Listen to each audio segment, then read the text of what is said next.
Thank you so much. My name is Andrea, and thank you for joining me today on the Community Ledger. I wanted to hop in here this evening because Stephen A. Smith has just posted a video as of late where he is voicing his discontent, his frustrations with the Democratic Party. And so now Stephen A. has stated that he voted for Kamala on several occasions, and he has hosted a lot of other people who are Democrats and are, not fans of Trump, and he, shows them support and love. However, it does appear that he is becoming more and more frustrated with the overall position, the hypocrisy that the Democratic Party is showing. And I really wanted to share this because, again, I told you it is a new day and there is a new awakening. And there are a lot more people who are eventually, I believe, are going to come around to realizing that they've been lied to and lied to for a very long time. And so let's go ahead and get into it. Final month of Joe Biden's presidency. And for the sake of argument, it hasn't been a good one. The Democrats lost the White House, Senate, and House in the November election. Meanwhile, this week, FBI Director Christopher Wray announced plans to resign at the end of the Biden administration as President-elect Donald Trump takes office in January. The news comes amidst a bombshell report from the Justice Department that revealed the FBI had at least 26 confidential informants on the ground when the Capitol was stormed on January 6, 2021. The report says most of the informants engaged in illegal activity during the chaos. The Justice Department says only 3 of its 26 informants present had been instructed to observe potential domestic terrorist suspects on the day of the riot. The rest of the 23 appear to have gone to the Capitol on their own accord. Upon hearing news of the report, Vice President-elect J.D. Vance posted the following on X, quote, "For those keeping score at home, this was labeled a dangerous conspiracy theory months ago," end quote. So 23 folks for the FBI were in the crowd. And we're just finding that out. Didn't hear anything about that for the election. Didn't hear anything about that when the quote-unquote insurrection was broached by Vice President Kamala Harris as the Democratic nominee, by President Biden before her, by Democrats in both the House and the Senate as they articulated the belief that Donald Trump was a danger to democracy and using this as a profound, illuminating bullet point to make that case. And now here we are yet again finding even more evidence to Donald Trump's claims when he articulated that the process is rigged, the Democrats are this or that, they're talking about us, but look at what they do. We don't know all the details. It's a report. Justice Department comes out with this. That's not my big issue. My big issue is that I'm really, really sick and tired of every time I turn around finding something else that the Democrats have lied about or downplayed or misrepresented along the way. Where's the $1.5 billion that was given to the Democratic Party? Where is it? Where'd the money go? Real talk. That money's still missing. Still missing. Why was Oprah given $2.5 million? Why was Al Sharpton's National Action Network given that much money? Before interviews, by the way. Why? I think it was $500K for the National Action Network. Why? I want to be clear. I don't have any problem with the National Action Network taking that money because they don't have a lot of money. I have more of a problem with Oprah taking $2.5 million when she's worth over $1 billion. But speaking to us as if her heart and soul was so immersed in supporting Kamala Harris. Well, then why didn't you do it for free? I'm just asking. I'm just asking these things because I think it's important. And I think that the time has arrived where we have to stop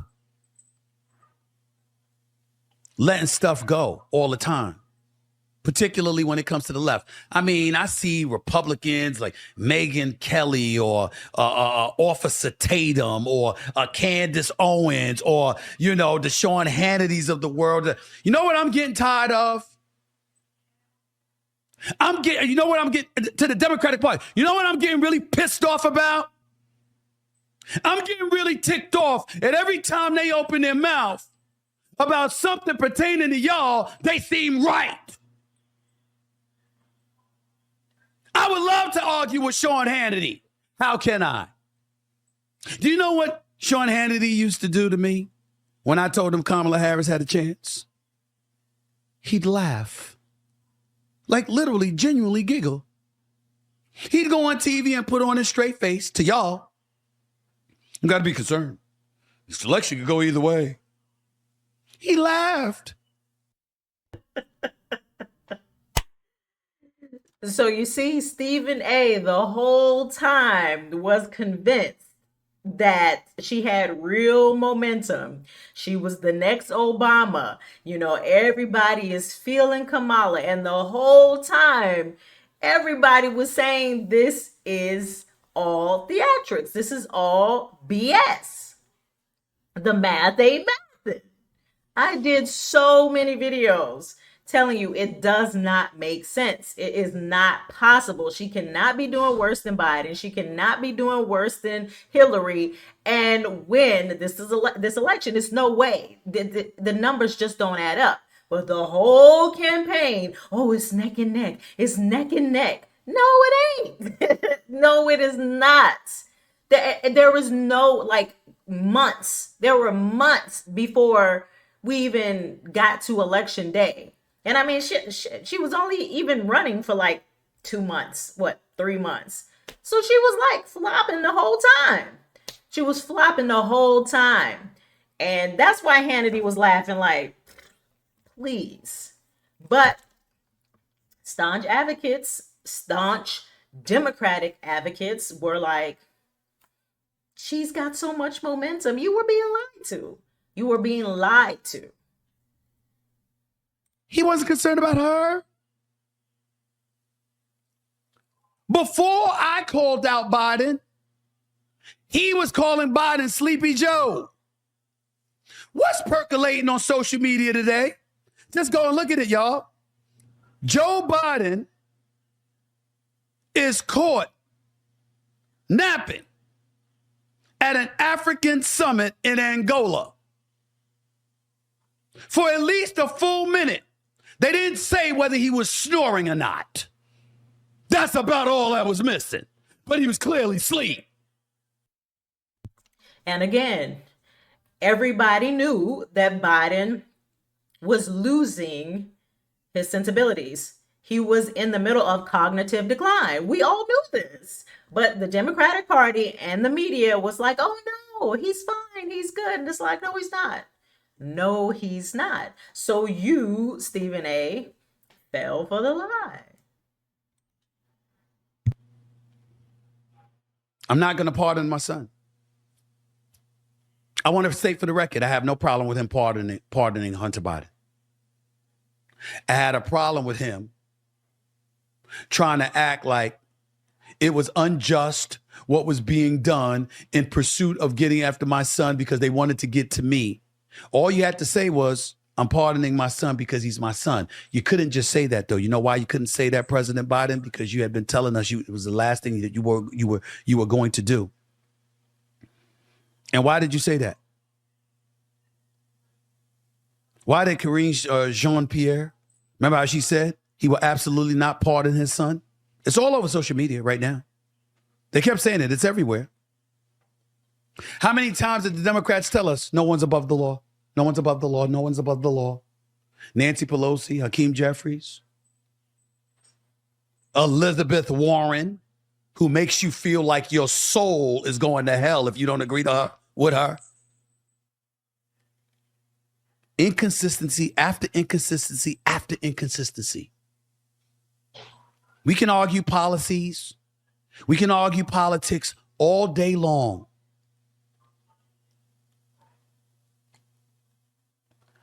But the Democrats worked really, really diligently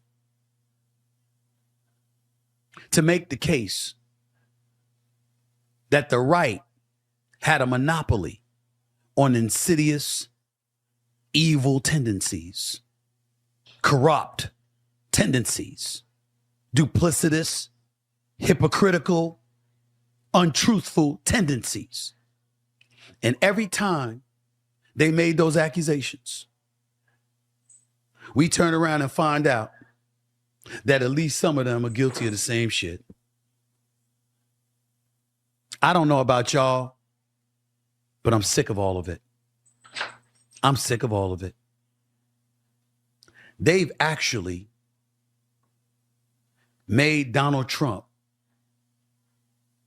look like he was right instead of them. Think about that. He didn't just get to raise his fist on election night as a victor. He's been raising it every night ever since for one different issue after another that he keeps winning because he keeps highlighting what they lied about. I'm sick of it. I have nothing to say. Enjoy y'all weekend. I got to get to Vegas for the Emirates Cup semifinals. So there you have it. Stephen A is waking up. He is waking up. He hasn't completely stepped out and said he is anti the Democratic Party. He definitely is not saying that if he had to do it all over again, he wouldn't have voted for Kamala. But he is waking up to the level of lies, manipulation, hypocrisy that this administration has been spewing for the entire 4 years, as well as beyond.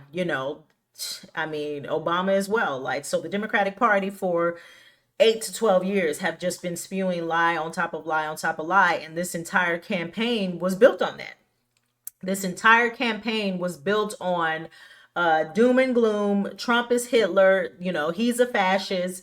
He's a threat to democracy, and we are holier than thou. We are the ones to obtain and respect order of law. We are the righteous ones. This is the party of righteous ones, and those are the bad guys. Trump, Republicans, they are the bad guys. And the truth is coming out every single day, lie after lie after lie after lie. And, it's getting to the point where it's too hard to ignore. You've got Stephen A saying he's seeing it. You've got Van Jones that's coming out and it's like, this is ridiculous. Even Angela Rye and that whole Native Land podcast, they've been talking about how disappointed they were in the fact that the Democratic or the DNC didn't support Black people on the ground during the campaign trail. It's so much hypocrisy. All of these celebrities that were paid endorsements. All this money they burned through and still haven't accounted for. Kamala's still MIA, not caring about nothing. It's just, I don't know what it was that convinced all these people that, that she was a viable candidate and that they were on the right path and that they, their plans for America were actually going to benefit Americans. But there are a lot of people who were drinking the Kool-Aid. And it seems like now people are starting to really see, wait a minute, we've been hoodwinked, bamboozled, led astray, and are starting to see something's off here. You know what I'm saying? Something is really off.